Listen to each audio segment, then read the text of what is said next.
Welcome to learn Kannada channel. आज मैं आपको कली कन्नड़ा क्लास 3 उसका ಯಾರು ಹೆಚ್ಚು कौन ज़्यादा करके गुरुपुरदल्ली अंदु हब्बद दिन गुरुपुर में उस दिन फेस्टिवल का डे था। ಮಳೆ ಬೆಳೆ ಉತ್ತಮವಾಗಿ ಆದುದರಿಂದ ಎಲ್ಲರ ಮೊಗದಲ್ಲಿ संतृप्ति ತುಂಬಿತು। उस साल में बारिश अच्छे से आया था तो सबको यानी जो फार्मर है वो सबको अच्छा लग रहा था। दे ವೇರ್ ಹ್ಯಾಪಿ। ಊರಿನ ಜನರೆಲ್ಲ ತಮ್ಮ ತಮ್ಮ ಮನೆಗಳನ್ನು तलिरु तोरणಗಳಿಂದ ಶೃಂಗಾರ ಮಾಡಿದ್ದರು। गांव का लोग अपना अपना घर पे तलिरु तोरण यानी कि दरवाजे पे ग्रीन लिप्स डालते हैं ना, उसको बोला जाते हैं। ಮನೆಗಳ ಮುಂದೆ ಬಣ್ಣ ಬಣ್ಣದ ರಂಗೋಲಿ ಹಾಕಿದ್ದರು। घर के बीच में ಕಲರ್ಫುಲ್ ರಂಗೋಲಿ डाला हुआ था। ಬಗೆ ಬಗೆಯ ವಿಶೇಷ ಅಡುಗೆ ಎಲ್ಲರ ಮನೆಗಳಲ್ಲಿ ತಯಾರಾಗುತ್ತಿತ್ತು। घर घर पे अच्छा अच्छा पकवान बन रहा था। घम घम परिमಳ ಎಲ್ಲೆಡೆ ಹರಡಿತು। इट्स लाइक खाने का खुशबू हर जगह पे फैल रहा था। ಇದನ್ನೆಲ್ಲ ನೀರು ಗಮನಿಸುತ್ತಿತ್ತು। ये सबको ನೀರು ವಾಟರ್ देख रहा था। ಊರಿನ ಸಂಭ್ರಮಕ್ಕೆ ನಾನೇ ಕಾರಣ। इस फेस्टिवल को मैं ही रीज़न होकर के पानी बोलता है। ಇದನ್ನು ನನ್ನ ಸ್ನೇಹಿತರಿಗೆ ಈಗಲೇ ಹೇಳಬೇಕು। ये बात को मेरा फ्रेंड से अभी तुरंत मुझे शेयर करना है करके ಎಂದು ಜಂಬದಿಂದ ಬೇಕಿತ್ತು। यानी घमंड से बोलता है। ಗೆಳೆಯರಾದ ಗಾಳಿ ಆಹಾರ ಉಡುಪು ಮತ್ತು ಮನೆಗಳನ್ನು ಕರೆಯಿತು। उसका मित्र कौन था? ಗಾಳಿ यानी कि हवा, आहार फूड, ಉಡುಪು यानी कि कपड़े ಮತ್ತು ಮನೆಗಳನ್ನು घर को बुला लेता है। ಎಲ್ಲವೂ ಊರಿನ ಚಾವಡಿಯಲ್ಲಿ ಸಭೆ ಸೇರಿದವು। सब लोग एक गांव में मिल लेते हैं। ನೀರು ಸ್ನೇಹಿತರಿಗೆ ಸ್ವಾಗತ ಕೋರಿ ಮಾತು ಪ್ರಾರಂಭಿಸಿತು। पानी फ्रेंड्स को यानी वेलकम करके अपना बात शुरू करता है। ಗೆಳೆಯ, ಇಂದು ನಮ್ಮ ಊರಿನಲ್ಲಿ ಎಲ್ಲೆಡೆ ನೋಡಿದರೂ ಹಬ್ಬದ ಸಡಗರ। ಇದಕ್ಕೆ ಕಾರಣ ಯಾರು ಗೊತ್ತೇ? ಅದು ನಾನು। फ्रेंड्स, आज हमारा गांव में फेस्टिवल है। उसका रीज़न कौन है पता है क्या? मैं हूँ करके बोलता है पानी। मने यानी कि घर पूछता है। नीना ಹೇಗೆ ಕಾರಣವಾಗುತ್ತೀಯ ಮಿತ್ರ? तुम हाउ इट इज़ पॉसिबल? कैसा पॉसिबल है? ನೀರು बोलते ಬೆಳೆಗಳು ನೀರು ಕುಡಿಯದಿದ್ದರೆ ಬದುಕಲು ಸಾಧ್ಯವೇ ಇಲ್ಲ। ಸಾರಿ, ಜೀವಿಗಳು ನೀರು ಕುಡಿಯದಿದ್ದರೆ ಬದುಕಲೇ ಸಾಧ್ಯವಿಲ್ಲ। यानी कि ह्यूमन बीइंग यानी जो भी जीवी यानी कि बिना पानी का जी नहीं सकते। ಮನೆಗಳನ್ನು ಸ್ವಚ್ಛಗೊಳಿಸಲು ನಾನು ಬೇಕು। घर का सफाई करने के लिए पानी चाहिए। ಸ್ನಾನ ಮಾಡಲು ಬಟ್ಟೆ ಒಗೆಯಲು ನಾನಿರಲೇಬೇಕು। घर का सारा काम के लिए मैं चाहिए। उसके बाद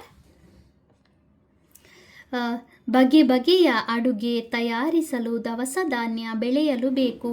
अलग अलग पकवान बनाने के लिए पानी चाहिए। ವಿದ್ಯುತ್ ಉತ್ಪಾದಿಸಲು ನಾನು ಬೇಕು। ಲೈಟ್ के लिए मैं चाहिए। ಈ ಎಲ್ಲ ಕಾರಣಗಳಿಂದ ನಾನೇ ಹೆಚ್ಚು। ಇದನ್ನು ನೀವೆಲ್ಲರೂ ಒಪ್ಪುವಿರಾ? ये सारा रीज़न से मैं ही बड़ा हूँ। ये सारा चीज़ों को आप सही में मानते हो क्या करके पूछता है। उसके बाद ಆಹಾರ यानी ಫುಡ್ बोलता है। ನಾನು ಒಪ್ಪುವುದಿಲ್ಲ, मैं नहीं मानता हूँ। ಗೆಳೆಯ, ಜೀವಿಗಳು ಒಂದು ಹೊತ್ತು ಆಹಾರ ಸೇವಿಸದಿದ್ದರೆ ಸುಸ್ತಾಗಿ ಬಿದ್ದು ಹೋಗುತ್ತೇವೆ। यानी कि प्राणी पक्षी या मनुष्य एक बार का खाना नहीं खाएंगे तो वो एकदम टायर्ड हो जाते हैं, सुस्ती हो जाते हैं। ಜೀವಿಗಳ ಬೆಳವಣಿಗೆಗೆ ನಾನು ಬೇಕು। ह्यूमन बीइंग जो भी है बढ़ने के लिए ಆಹಾರ यानी कि फूड चाहिए। ಅವುಗಳಿಗೆ ಶಕ್ತಿ ಬೇಕಾದರೆ उनको शक्ति चाहिए तो फूड खाना है। ರೋಗ ರುಜಿನಗಳಿಂದ ರಕ್ಷಣೆ ಮಾಡಬೇಕಾದರೆ ಪೌಷ್ಟಿಕ ಆಹಾರ ಬೇಕು। यानी इम्यूनिटी पावर बिल्डअप करने के लिए पौष्टिक फूड का ज़रूरत है। ನಾನಿಲ್ಲದಿದ್ದರೆ ಇಂದಿನ ಹಬ್ಬವೇ ನಡೆಯುವುದಿಲ್ಲ ಗೊತ್ತಾ? यदि मैं नहीं रहता तो आज का फेस्टिवल नहीं बनता। पता है क्या करके बोलते हैं।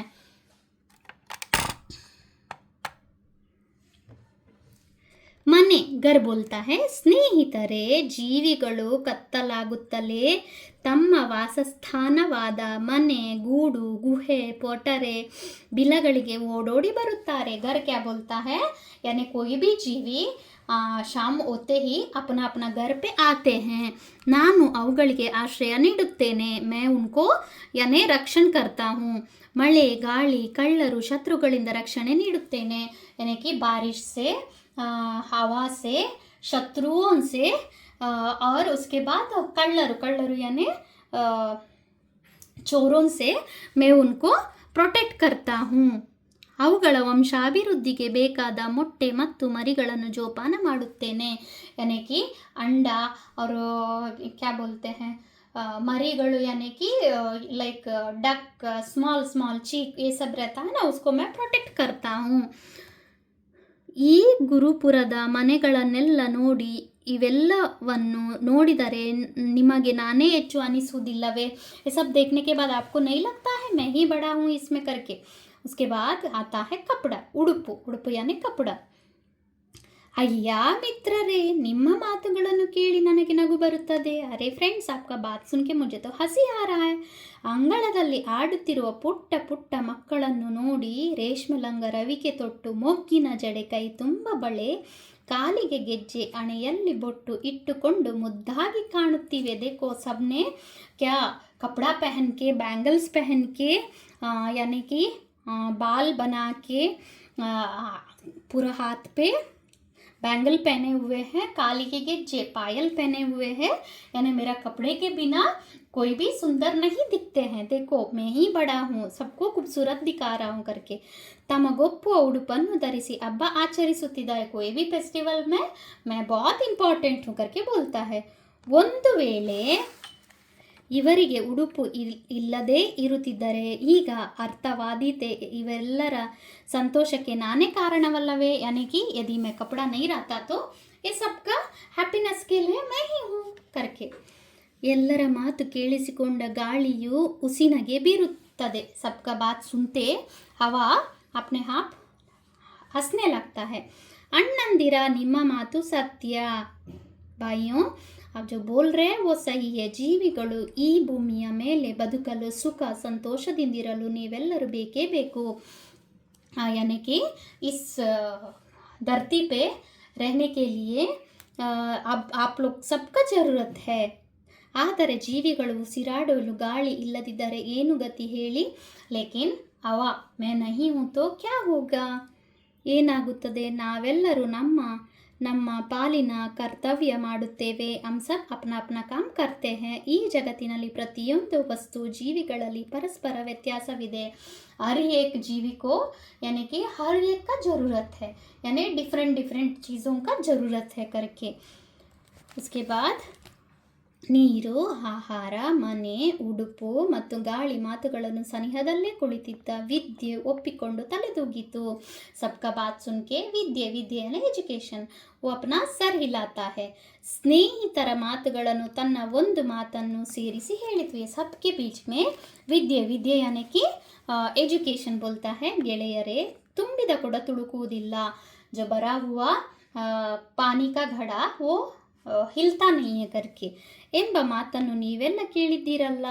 ಅಂತೆಯೇ ಎಲ್ಲರೂ ವಿದ್ಯಾವಂತರಾಗಬೇಕು. ಉಸಿ ತರೀಕೆ ಸೆ ಸಬ್ಕೋ ಎಜುಕೇಷನ್ ಚಾಹಿಯೇ. ಆಗ ನಮ್ಮ ಬಾಯಿಂದ ಯಾವುದೇ ಅಹಂಕಾರದ ಮಾತುಗಳು ತುಳುಕಲಾರವು. ಉಸ್ ವಕ್ತೆ ಹಮಾರ ಮುಹ್ ಸೆ ಕೋಯಿ ಗಲತ್ ವರ್ಡ್ ನಹೀ ಆತಾ ಹೈ.